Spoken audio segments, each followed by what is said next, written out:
सीखने की शुरुआत श्वेतांबरी शर्मा के साथ। नमस्कार दोस्तों, मैं हूं श्वेतांबरी शर्मा और स्वागत है आपका धार्मिक कहानियों तथा पौराणिक चरित्रों से रिलेटेड मेरे ये चैनल रोली अक्षत में।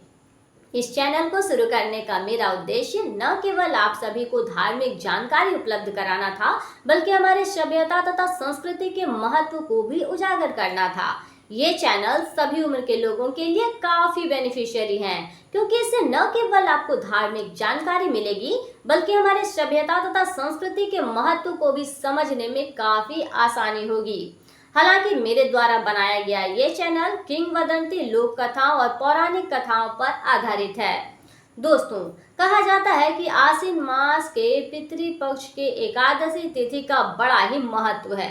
वो बहुत ही ज्यादा विशेषतापूर्ण और महत्वपूर्ण होती है। इस एकादशी तिथि को हम इंदिरा एकादशी के नाम से भी जानते हैं। इस व्रत का यदि कोई व्यक्ति पालन करता है, अपने पितरों का श्राद्ध कर्म करता है, पिंडदान करता है, उनका तर्पण करता है, तो कहा जाता है कि उससे पितरों की न केवल आत्मा को शांति मिलती है, न केवल उन्हें तृप्ति होती है, बल्कि उन्हें मोक्ष की भी प्राप्ति होती है। इसकी जो कहानी है, जी हाँ दोस्तों, इंदिरा एकादशी की जो कहानी है वो काफी ज्यादा रोचक है। इस कहानी का अपना महत्व है। ऐसा माना जाता है, यानी ऐसा कहा जाता है कि यदि हम इस एकादशी के त्योहार यानी एकादशी के व्रत का यदि हम कहानी को सुनते हैं, तो इसे सुनने मात्र से हमारे पाप कर्म दूर हो जाते हैं, हमें पितृदोष से मुक्ति मिल जाती है, हम पुण्य कर्म अर्जित करते हैं। और यही नहीं, यदि हम इस व्रत का बहुत ही नियम के साथ में पालन कर लें दोस्तों, तो कहा जाता है कि हमारे पितरों को मोक्ष की प्राप्ति होती है, उन्हें तृप्ति की प्राप्ति होती है, उनकी आत्मा को शांति मिलती है। ये कहानी बहुत ही ज़्यादा महत्वपूर्ण है और वर्षों से इस कहानी को लोग सुनते आ रहे हैं, इस व्रत को लोग करते आ रहे हैं। ये कहानी हमें पितृपक्ष के महत्व को बताती है और ये बताती है कि तर्पण कार्य करना कितना ज़्यादा महत्वपूर्ण है। यदि हम इस तर्पण के कार्य को करते हैं तो न केवल हम पुण्य कर्म अर्जित करते हैं, बल्कि हमारा जीवन भी निर्बाध रूप से जो है बिना किसी विघ्न के, बिना किसी समस्या के सुचारू रूप से चलती है। और ये भी कहा जाता है कि हमारे जीवन में उन्नति, सफलता जो है पधारती है और हमारा जीवन पूरी तरह सुखमय हो जाता है। सुखी, शांति, समृद्धि हमारे जीवन में बहुत ही ज़्यादा आने लगती है। तो दोस्तों, ये कहानी के बारे में मैं आपको बताना चाहूँगी कि इस कहानी को ऐसा माना जाता है कि भगवान श्री कृष्ण ने युधिष्ठिर को सुनाया था। जी हाँ दोस्तों, आपने बिल्कुल सही सुना। ये ऐसा कहा जाता है कि भगवान श्री कृष्ण ने युधिष्ठिर को ये कहानी सुनाया था और इस कहानी को सुनने मात्र से जो है युधिष्ठिर जी के कई पाप कर्म दूर हो गए थे, उन्हें पितृदोष से मुक्ति हो गई थी। और इसीलिए श्री कृष्ण ने कहा था कि जो भी व्यक्ति मन लगाकर इस कहानी को सुनेगा या पढ़ेगा, उसे जो है पितृदोष से मुक्ति मिलेगी, उसे पाप कर्म से मुक्ति मिलेगी और कहा जाता है उनके पितरों की आत्मा को भी कहीं न कहीं शांति अवश्य ही मिलेगी। यही नहीं दोस्तों, ये भी कहा जाता है कि यदि व्यक्ति इस व्रत का बहुत ही निष्ठा के साथ, नियमों के साथ पालन करे, तो उसके जीवन में भी इसका शुभाशुभ प्रभाव पड़ता है। तो दोस्तों, देर न करते हुए शुरू करती हूँ मैं आज की इस रोचक कथा को, इस बहुत ही महत्वपूर्ण व्रत कथा को, जिसे सुनने मात्र से, पढ़ने मात्र से हमें जो है कई समस्याओं से मुक्ति मिलती है, पितृदोष से मुक्ति मिलती है, हमारा जीवन सुचारू रूप से चलने लगता है। तो देर न करते हुए शुरू करती हूँ दोस्तों आज की इस महत्वपूर्ण व्रत कथा को, आज की इस विशेषतापूर्ण व्रत कथा को। दोस्तों, ऐसा बताया जाता है कि एक महिष्मती नगर थी प्राचीन काल में, सतयुग में। वहाँ पे एक बड़े ही धार्मिक राजा रहा करते थे। राजा को धार्मिक इसलिए बताया गया है दोस्तों कि ये भगवान विष्णु, जो कि हमारे पालनहार हैं, जिनकी सवारी गरुड़ बताई जाती है, जो कि सृष्टि के पालनकर्ता हैं, उनके ये जो थे एक बहुत ही महान भक्त थे। प्रतिदिन ये भगवान विष्णु की सेवा में, उनकी भक्ति में लीन रहा करते थे, एक राजा होने के बावजूद। न केवल वो अपने राज्य से संबंधित दायित्वों का पालन करते थे, न केवल वो प्रजा पालक होते थे, बल्कि वो भगवान विष्णु की आराधना में भी लीन रहते थे। भगवान विष्णु को प्रसन्न करने के लिए वो जितने कार्य कर पाते थे वो अवश्य ही करते थे। पूजा पाठ भी करने से नहीं चूकते थे और कहा जाता है कि हर संभव प्रयास करते थे कि अपनी प्रजा को प्रसन्न रखें, प्रजा को धन्य धान से परिपूर्ण रखें। कोई भी व्यक्ति अगर याचक के रूप में उनके पास आता है तो वो खाली हाथ वापस नहीं जाए। इस तरह से उन्होंने बहुत सारे धार्मिक कार्य किए और वो अपने राजधर्म का भी पालन बहुत अच्छे से करते थे। वो अपनी सभा में बैठते थे और मंत्रियों के साथ, विद्वानों के साथ धार्मिक वार्ता पे जो है बहुत ही समस्या जो भी आती है उसका भी बातचीत करते थे, राज्य से रिलेटेड समस्याओं की भी बातचीत करते थे। एक बार वो अपने सभा में सारे मंत्रियों, सारे विद्वानों, सारे सेवकों, सिपाहियों के साथ बैठे हुए थे। उसी समय कहा जाता है कि ईश्वर यानी कि स्वर्ग लोक जहाँ ईश्वर वास करते हैं वहाँ से देव ऋषि नारद उनकी सभा में पधारते हैं।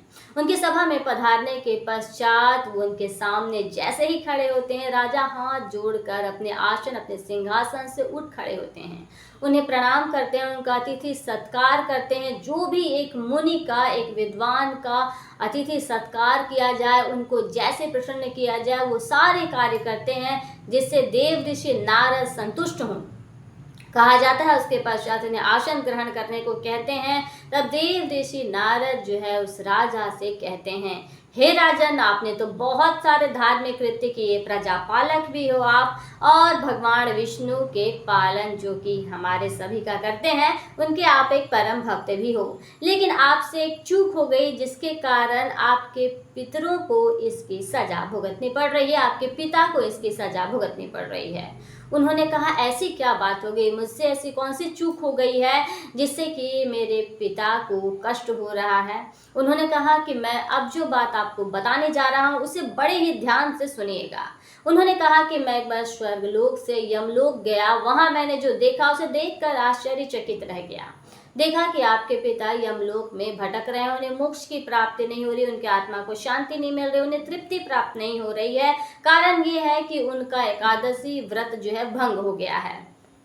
ये बात सुनकर राजा बहुत ही ज़्यादा परेशान हुए। उन्होंने कहा, हे देव ऋषि, आप मुझे उपाय बताएं, मैं ऐसा क्या करूं कि मेरे पिता की आत्मा को शांति प्राप्त हो, उन्हें तृप्ति प्राप्त हो और उन्हें मोक्ष की प्राप्ति हो और यमलोक में उन्हें जितनी यातना झेलनी पड़े, जितने परेशान हैं, जितने भटक रहे हैं, उससे उन्हें शांति मिले।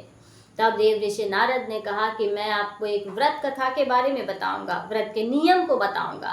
यदि आप उस व्रत के नियम को बहुत अच्छे तरीके से पालन करते हैं तो न केवल आपके पिता को वैकुंठ धाम की प्राप्ति होगी, बल्कि आप पितृदोष से मुक्त होंगे, आप पाप कर्मों से मुक्त होंगे, आप पुण्य अर्जित करेंगे और पुण्य अर्जित करने के पश्चात आपको भी अंत में परम धाम की प्राप्ति होगी। तब राजा ने, जिनका के नाम इंद्रसेन बताया है मैंने, उन्होंने बहुत ही अच्छे तरीके से विनम्र भाव से देव ऋषि नारद से कहा कि हे ऋषि, आप मुझे इसका उपाय बताएं। देव ऋषि नारद ने कहा कि 10वीं के दिन आप जो है प्रातःकाल स्नान कीजिएगा निवृत्त होकर, दोपहर के समय आप नदी जाइएगा, वहाँ भी स्नान कीजिएगा, रात्रि के समय एक बार भोजन कीजिएगा। इस तरह से 10वीं के तिथि का पालन कीजिएगा।